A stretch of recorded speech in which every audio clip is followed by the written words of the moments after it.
Baiklah anak-anak, kita akan melanjutkan materi yang kemarin ya, mengenai tuas. Oke, kalian perhatikan gambar yang udah Bapak buatkan ini. Ini salah satu contoh tuas. Kalau kalian tahu penggunaan tuas dalam kehidupan sehari-hari, kemarin kan udah dikasih contohnya ya, dari tuas kelas pertama sampai tuas kelas ketiga. Nah, kalau kalian lihat gambar seperti ini, kira-kira itu kalian bisa temukan di mana? Kalau kalian pernah TK, pernah PAUD, atau pernah playgroup, pasti pernah nih main yang demikian nih. Ya, oke, ini salah satu contoh tuas yaitu jungkat-jungkit. Kalian perhatikan pada jungkat-jungkit yang udah Bapak buat, itu kan ada balok yang Bapak kasih simbol W, artinya itu adalah beban. Kemudian penumpunya tetap di sini ya, penumpunya ya. Kemudian yang ini adalah besar gaya yang bekerja. Gaya ini bisa juga kita sebut sebagai lengan kuasa. Maaf, bukan lengan kuasa, gaya. Kuasa, hanya kuasa.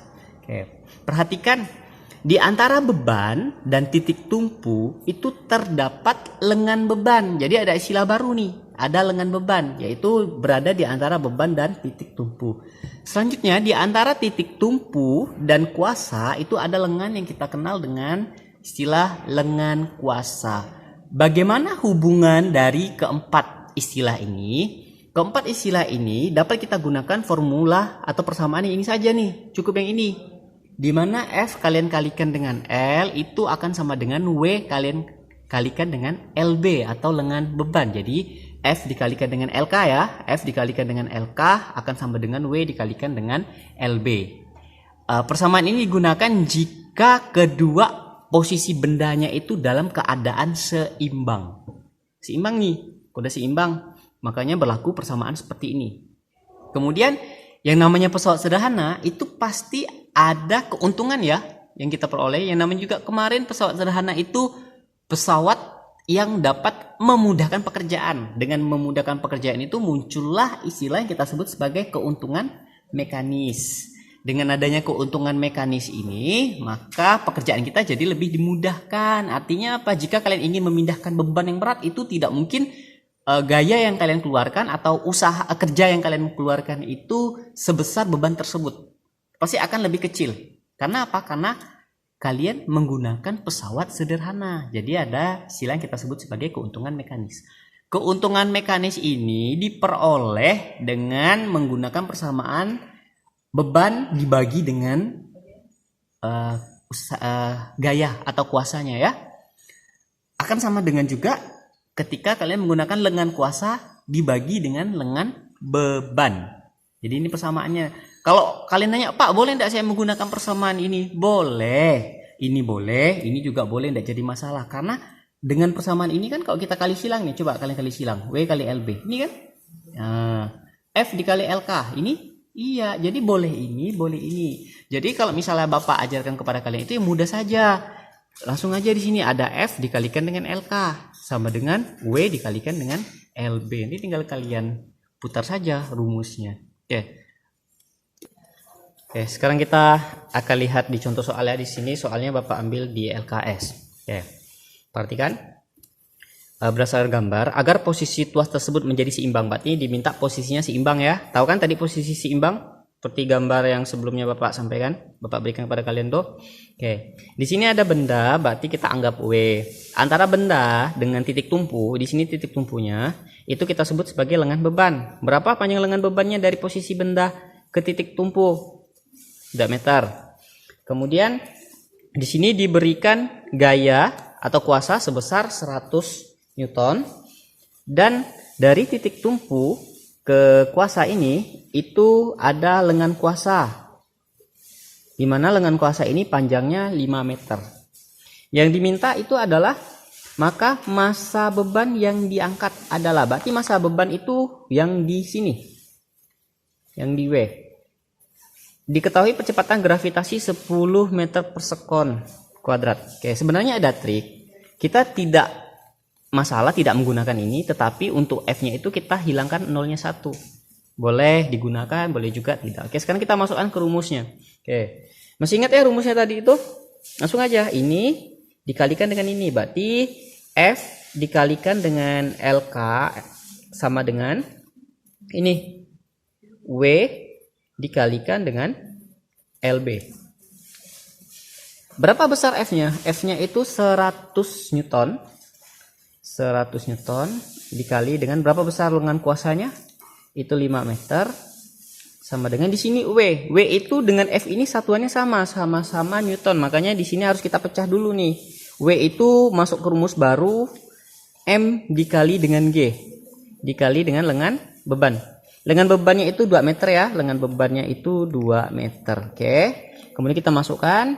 Ini kalau kalian mau kalikan silahkan. Tidak pun tidak jadi masalah. Berarti 100 Newton dikali 5 meter. Di sini M.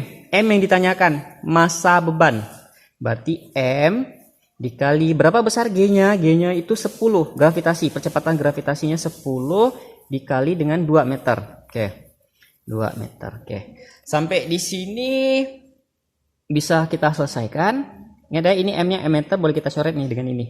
Sedangkan M ini adalah M massa yang akan kita cari.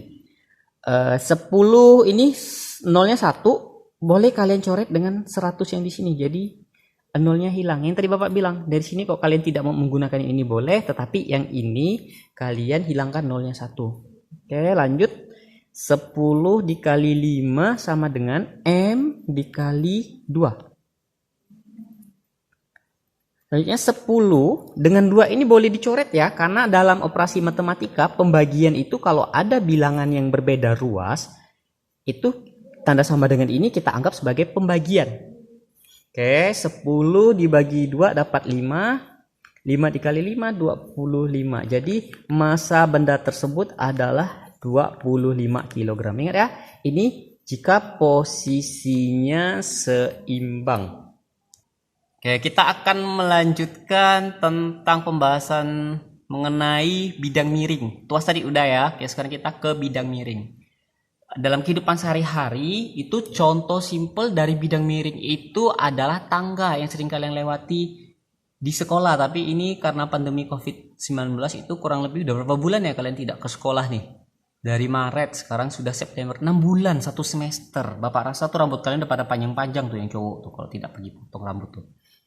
Jadi kalau rambut kalian panjang itu bisa tuh kalian jadikan bidang miring. Ketempelkan kemana gitu. Oke, hanya sekedar ini ya. Guyonan, tidak usah diambil hati. Oke, kita masuk ke bidang miring. Kalian perhatikan gambar ini. Kalau misalnya orang menaikkan balok berukuran besar atau kardus berukuran besar ke mobil bak terbuka, itu lebih enak diangkat atau menggunakan papan. Ini pasti akan lebih mudah menggunakan papan. Jadi itulah salah satu manfaat kita menggunakan pesawat sederhana jenis bidang miring, karena ingat prinsip dari pesawat sederhana itu adalah memudahkan melakukan kerja. Oke.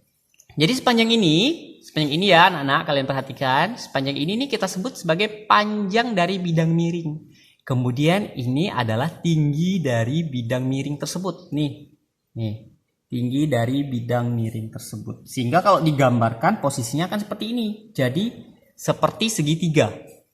Segitiga siku-siku ya.